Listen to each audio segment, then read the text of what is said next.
জামায়াতে ইসলামীর আমির ডাক্তার শফিকুর রহমান প্রার্থী হওয়ায় ভিআইপি আসনে পরিণত ঢাকা ১৫ আসনের দিকে বাড়তি দৃষ্টি পুরো দেশের মানুষের। জামায়াতের শীর্ষ নেতাকে চ্যালেঞ্জ জানাতে মাঠ চষে বেড়াচ্ছেন বিএনপির তরুণ নেতা শফিকুল ইসলাম খান মিল্টন। দুদলের কর্মী সমর্থকদের প্রচারণায় ভোট উৎসব আমেজ এখন মিরপুর ক্যান্টনমেন্ট থানা নিয়ে গঠিত ঢাকা ১৫ আসনে। নানা প্রতিশ্রুতি দিয়ে এলাকার উন্নয়নে নিজেদের পরিকল্পনার কথা তুলে ধরছেন প্রার্থীরা। ভোটাররা বলছেন সুখে দুঃখে পাশে পাওয়া যাবে এমন প্রার্থীকে ভোট দেবেন তারা। আরও জানাচ্ছেন জামিল হাসান শান্ত। ভূমিকম্প সহনীয় মোস্ট ডিউরেবল দেশের প্রথম থার্মেক্স রড সালাম স্টিল। সালাম স্টিল বোঝে ডিউরেবিলিটি। সালাম স্টিল মোস্ট ডিউরেবল স্টিল।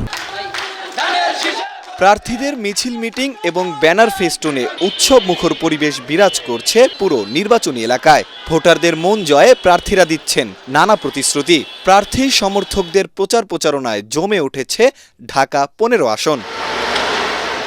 সন্ত্রাসমুক্ত এবং আধুনিক ঢাকা গড়ার প্রতিশ্রুতি দিয়ে গণসংযোগ চালাচ্ছেন বিএনপি মনোনীত প্রার্থী শফিকুল ইসলাম খান মিল্টন। মাদক যদি দেশে কিংবা কারো নির্বাচনী আসনে থাকে, সেখানে সুষ্ঠুভাবে কোনো ছাত্র সমাজ বলেন, যুব সমাজ বলে, আমার সন্তানই বলেন, সেখানে ঠিকভাবে তার লেখাপড়া হবে না, তারা খারাপ অপকর্মের সাথে জড়িত হবে। এটাকে আমি সর্বপ্রথম প্রায়োরিটি দিয়ে এটা ঠিক করব। এটা ভালো কোনো কবরস্থান নেই একটা নির্বাচনী আসনে, এই জন্য কবরস্থানটা খুবই জরুরি। এখানে খেলার মাঠ, কবরস্থান আর যেই কথাগুলো বললাম, ঢাকা ১৫ আসনে বিগত দিনে গ্যাস, পানি, জলাবদ্ধতা এটা নিয়ে কেউ কোনো কাজই করেনি। আর জামায়াতে ইসলামী প্রার্থী ডাক্তার শফিকুর রহমান দিচ্ছেন এলাকার উন্নয়নের প্রতিশ্রুতি। আমরা গুরুত্বপূর্ণ কাজগুলোতে হাত দেওয়ার আগে অবশ্যই সংশ্লিষ্ট অংশীজনদের সাথে আগে বসবো, তাদের মুখ থেকে বাস্তবধর্মী কথাগুলো শুনবো, সেগুলাকে আমলে নিব, তারপরে অগ্রাধিকার ভিত্তিতে ইনশাআল্লাহ কোনটার পর কোনটা হবে সেটা আপনাদেরকে জানিয়েই করা হবে ইনশাআল্লাহ।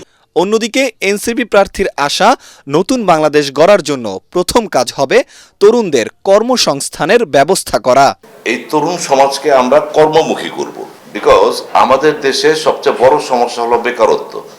প্রতি বছর লাখ লাখ গ্র্যাজুয়েট বের হচ্ছে, কিন্তু আমাদের দেশের চাকরি সংস্থান খুবই কম। আর এলাকাবাসী বলছেন যোগ্য প্রার্থীকেই বেছে নেবেন তারা। মাদকের জন্য যুব সমাজ ধ্বংস হয়ে যাচ্ছে, এটার জন্য যে সরকারি আমাদের আসুক, তারা যেন এটার জন্য পদক্ষেপ নেয়। আমরা সবাই চাই যে এমন একটি ইলেকশন হোক যেটা জাতির কাছে স্মরণীয় হয়ে থাকবে। 4টি ওয়ার্ড নিয়ে গঠিত ঢাকা ১৫ আসন, মোট ভোটার ৩,৫১,০০০-এরও বেশি। জামিল হাসান শান্ত, এটিএন বাংলা, ঢাকা।